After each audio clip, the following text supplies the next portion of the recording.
Hello friends, स्वागत है आप सभी का आपके अपने चैनल लेट्स रिवीजन पर। रोज़ की तरह फिर मैं एक न्यू क्लास के साथ आप लोग के सामने प्रीवियस ईयर के प्रश्नों को यहाँ पे शेयर करने वाली हूँ। ये हिंदी पेडागोजी के सवाल है। सवाल को करने की कोशिश ज़रूर करिएगा। तो प्रश्न ये कह रहा है कि भाषा शिक्षण के संदर्भ में बाल साहित्य का उद्देश्य क्या है, ये चीज़ आपको यहाँ पे बतानी है। बच्चों को जीवन कौशल सिखाना, या फिर बच्चों को भाषा के नियम की जानकारी देना, या फिर बच्चों को उत्साही पाठक बनाने के लिए प्रोत्साहित करना, या फिर बच्चों को साहित्यिक विधाओं से परिचित करवाना। साहित्यिक विधाओं से परिचित करवाना नहीं, नियम की जानकारी देना नहीं, बच्चों को जीवन कौशल सिखाना नहीं। भाषा शिक्षण के संबंध में बाल साहित्य का जो मुख्य उद्देश्य है वो ये है कि बच्चों को उत्साही पाठक बनने के लिए प्रोत्साहित करना। तो ये ज़्यादा अच्छा है। अर्थात बाल साहित्य के संदर्भ में बाल साहित्य का जो मेन उद्देश्य है वो है बच्चों को उत्साही पाठक बनने के लिए प्रोत्साहित करना। शेष जो ऑप्शन है आपका पहला, आपका दूसरा एंड आपका चौथा, तो इन सारे ऑप्शन में जो है कम महत्वपूर्ण है, तो इसलिए इसका आंसर जो है वो सी ठीक हो जाएगा। अगला प्रश्न ये कह रहा है कि संदर्भ में व्याकरण का शैक्षिक निहितार्थ है। व्याकरण का संदर्भ पाठ्य पुस्तक में ही होता है, या फिर व्याकरण पाठ के संदर्भ में सिखाया जाता है, या फिर पाठ के संदर्भ में व्याकरण जानना जरूरी नहीं है, या फिर व्याकरण और संदर्भ दोनों अलग हैं। अलग नहीं है, ना ही यहाँ पे कह रहे हैं कि पाठ के संदर्भ में व्याकरण जानना जरूरी नहीं है, जरूरी है, बल्कि यहाँ पे लिखा है कि जरूरी नहीं है, इसलिए ऑप्शन ये दोनों कट जाएगा। ये कह रहे हैं कि व्याकरण पाठ के संदर्भ में सिखाया जाना चाहिए, बिल्कुल सही है, तो यही आपका ऑप्शन सही हो जाएगा। ये कह रहे हैं व्याकरण संदर्भ पाठ्य पुस्तक में ही होना चाहिए, ऐसा कुछ नहीं है, इसलिए इस प्रश्न का आंसर आपका बी ठीक हो जाएगा। यानी संदर्भ में व्याकरण का शैक्षिक निहितार्थ क्या है, अर्थ क्या है, व्याकरण पाठ के संदर्भ में सिखाया जाता है। पाठ विशेष में निहित व्याकरण तथ्यों का उल्लेख संदर्भ में व्याकरण कहलाता है, जैसे कि पाठ के दौरान शब्दों का अर्थ स्पष्ट करने के लिए उनका संधि विच्छेद करना, समास विग्रह करना, उपसर्ग प्रत्यय बताना, तो ये सारी चीज़ें, इसलिए इस प्रश्न का आंसर आपका बी ठीक हो जाएगा। यानी व्याकरण पाठ के संदर्भ में सिखाया जाना चाहिए। कहानी सुनाने की उपयोगिता सिद्ध होती है कहानी कहने के तरीके द्वारा, कहानी में गूंथे हुए नैतिक मूल्यों के आधार पर, या फिर आपका कहानी से मिलने वाली ज्ञान विज्ञान की जानकारी द्वारा, या फिर कहानी से मिलने वाली सीख द्वारा। प्रश्न में क्या पूछा जा रहा है, बच्चों को कहानी सुनाने की उपयोगिता सिद्ध होती है कहानी कहने के तरीके से नहीं, ना ही नैतिक मूल्यों के आधार पर, ना ही आपका यहाँ पे जो है कहानी से मिलने वाली जो ज्ञान विज्ञान की जानकारी है। जब भी आपको यहाँ पे जानकारी, नियम, तरीका, ये सब चीज़ें दिखे तो वो आपका यहाँ पे बच्चों को कहानी से सुनने के लिए उपयोगी नहीं माना जाता। तो सबसे बेस्ट ऑप्शन आपका फोर्थ है। यहाँ पे कहानी से जो मिलने वाले सीख होगा वो चीज़ यहाँ पे महत्वपूर्ण होगा, तो यही आंसर आपका यहाँ पे ठीक हो जाएगा। बाकी तीनों यहाँ पे गलत है। बच्चों को कहानी सुनाने की उपयोगिता कहानी से मिलने वाली जो सीख है उसके द्वारा सिद्ध होती है। अवधारणा जो कॉन्सेप्ट होते हैं के निर्माण में जो है कहानियों का महत्वपूर्ण योगदान है।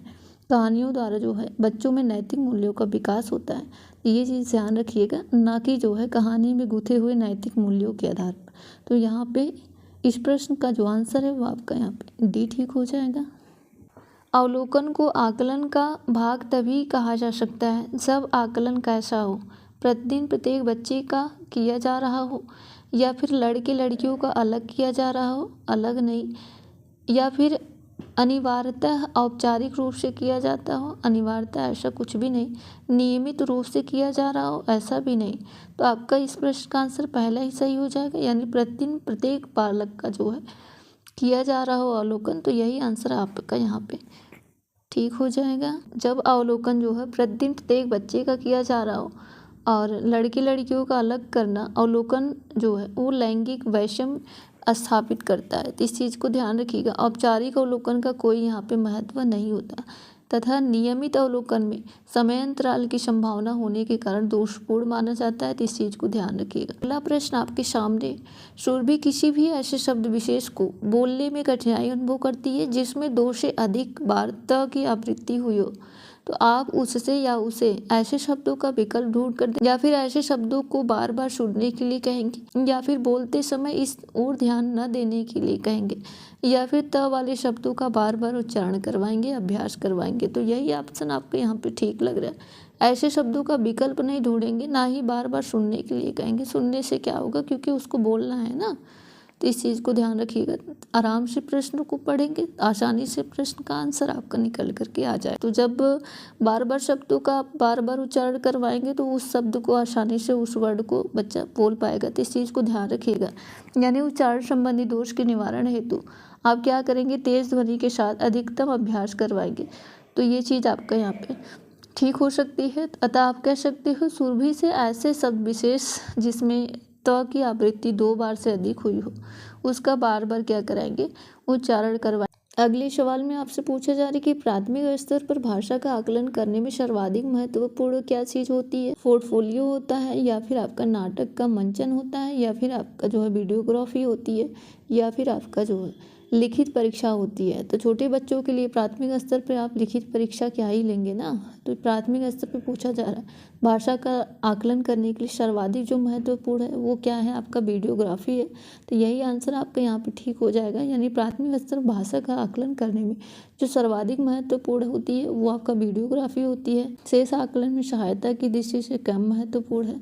महत्वपूर्ण तो है लेकिन कम महत्वपूर्ण है, तो इसलिए इसका आंसर जो है आपका यहाँ पे सी ठीक हो जाएगा। अगले सवाल में आपसे कह रहा है कि यदि तुम्हें डलिया भरकर आम दे दिए जाए तो तुम क्या करोगे। यानी इस प्रश्न का उद्देश्य क्या है, ऐसा कहने का उद्देश्य क्या है, बच्चों के अनुभव और चिंतन पर स्थान देना, या फिर बच्चों की मौखिक परीक्षा लेना है। ऐसा कुछ नहीं है, बच्चों को गणित की कोई बातें नहीं हो रही है। अब बच्चों को नए शब्दों से परिचित करवाना, ऐसा भी नहीं है, बल्कि अनुभव यहाँ पे ठीक हो जाएगा। यानी यदि तुम्हें डलिया भर कर दे दिया जाए तो तुम क्या करोगे, इस चीज़ के लिए जो है टीचर शायद अनुभव और चिंतन को स्थान दे रही। तो यहाँ पे आपका जो है पहला ही ऑप्शन यहाँ पे सही हो जाएगा। इसलिए इस प्रश्न का आंसर आपका पहला ही ठीक हो जाएगा। बाकी ऑप्शन से कोई मतलब ही नहीं है, असंगत है, तो ये तो होगा ही नहीं। अगला सवाल ये कह रहा है कि अकादमिक सत्र शुरू होने के 2 माह बाद तक भी कक्षा 4 के विद्यार्थियों को भाषा की पाठ्यपुस्तक उपलब्ध नहीं करवा जा सकती। ऐसी स्थिति में शिक्षक को क्या करना चाहिए। पाठ्यपुस्तक के उपलब्ध होने तक पठन लेखन की प्रक्रिया आरंभ न करवाया जाए, या फिर भाषाई क्षमताओं के आधार पर विकास के लिए अन्य विषयों की पाठ्यपुस्तक का प्रयोग करना चाहिए, या फिर श्रवण एवं वाचन कौशल का अभ्यास करवाते रहने चाहिए, या फिर विद्यार्थियों को पाठ्यपुस्तक अपने आप खरीदने के लिए प्रोत्साहित करनी चाहिए। अपने आप खरीदने के लिए प्रोत्साहित नहीं करना चाहिए, ना ही जो है आप ऐसा थोड़ी ना करेंगे कि आप प्रयोग ही नहीं करेंगे, पाठ्यपुस्तक उपलब्ध नहीं है जब तक, तब तक जो है आप जो है स्टार्ट ही नहीं करेंगे, आरंभ ही नहीं करेंगे, तो इस चीज़ को भी नहीं कर सकते। तो पहला और आपका यहाँ पे चौथा ऑप्शन यहाँ पे गलत हो जाता है। बाकी आप क्या करेंगे, जब भाषाई क्षमता के विकास के लिए अन्य विषय की पाठ्यपुस्तक का प्रयोग करेंगे, ऐसा भी नहीं है, बल्कि श्रवण एवं वाचन कौशल का अभ्यास करवा सकते हैं, हो जाएगा। यानी जब तक आपके पास चीज़ें उपलब्ध नहीं है तब तक आप श्रवण यानी सुन करके, वाचन यानी बोल करके कौशल का अभ्यास आप करवा सकते हैं। तो यहाँ पे यही ऑप्शन आपका यहाँ पे ठीक हो सकता है। अकादमिक सत्र शुरू होने के 2 माह तक भी कक्षा 4 के विद्यार्थी की बात हो रही है, भाषा की पाठ्यपुस्तकें उपलब्ध नहीं करवाई, किसी भी रीजन से उपलब्ध नहीं हो सका है, तो आप ऐसी स्थिति में क्या करोगे कि शिक्षक श्रवण एवं वाचन कौशल का अभ्यास करवा सकते हैं। तो यही आंसर आपका यहाँ पे ठीक हो जाएगा।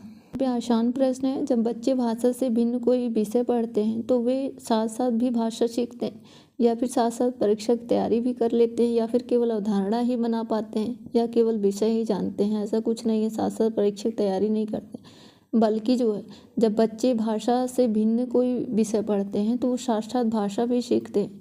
पहला ही ऑप्शन यहाँ पे सही हो जाएगा। इस प्रश्न में आपसे पूछा जा रहा है कि भाषा शून्य में विकसित नहीं होती, इसका शैक्षिक निहितार्थ क्या है, कि भाषा सीखने के लिए क्या अनिवार्य है, पारिवारिक संवाद अनिवार्य है, या फिर सामाजिक अंतःक्रिया अनिवार्य है, या फिर विद्यालयी पढ़ाई लिखाई अनिवार्य है, या फिर आपका भाषा प्रयोगशाला अनिवार्य है। तो यहाँ पे जो है ज़्यादा जो महत्वपूर्ण होगा, यानी सर्वाधिक में आपको अगर देखेंगे तो आपका जो है सामाजिक अंतःक्रिया हो जाएगा।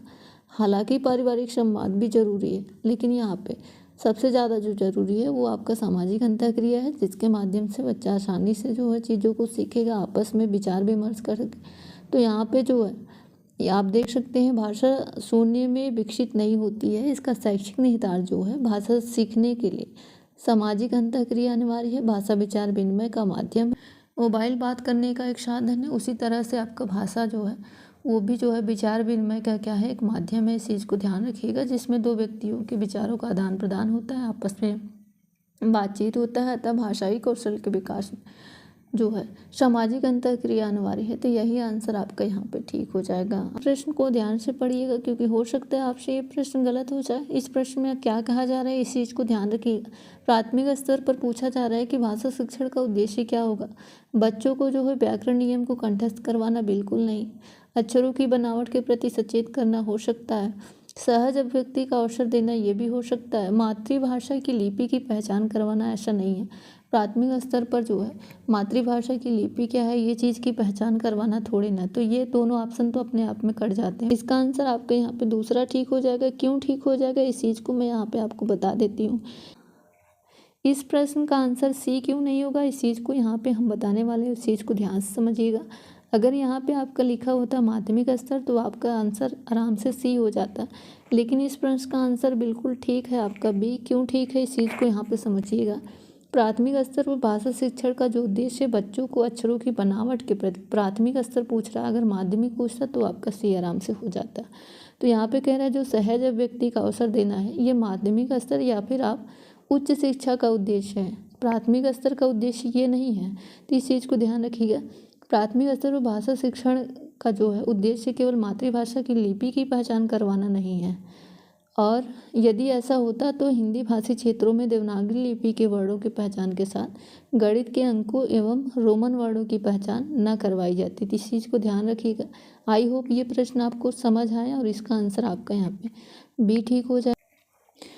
So thank you so much यहाँ तक क्लास को देखने के लिए। मेरा छोटा सा क्लास होता है, मिनिमम 10 क्वेश्चन का टारगेट मेरा रहता है जो कि मैं हर दिन कंप्लीट करती हूँ। अगर चैनल पे नए हैं तो प्लीज़ सब्सक्राइब करिएगा, वीडियो को लाइक करिएगा और कमेंट करके बताइएगा ये सारे प्रश्न कैसे रहे, आसान थे कि कठिन थे, जैसे भी थे। अगर कुछ भी आप सीटेट से रिलेटेड पूछना चाहते हैं तो आप कमेंट बॉक्स में पूछ सकते हैं, जिसका रिप्लाई मैं तुरंत करूँगी। और ये सारे प्रश्न आपको कैसे लगे, आई होप ये मेरी क्लास आपको अच्छी लगी। अगर क्लास अच्छी लगी तो एक सब्सक्राइब कर दीजिएगा, वीडियो को लाइक कर दीजिएगा।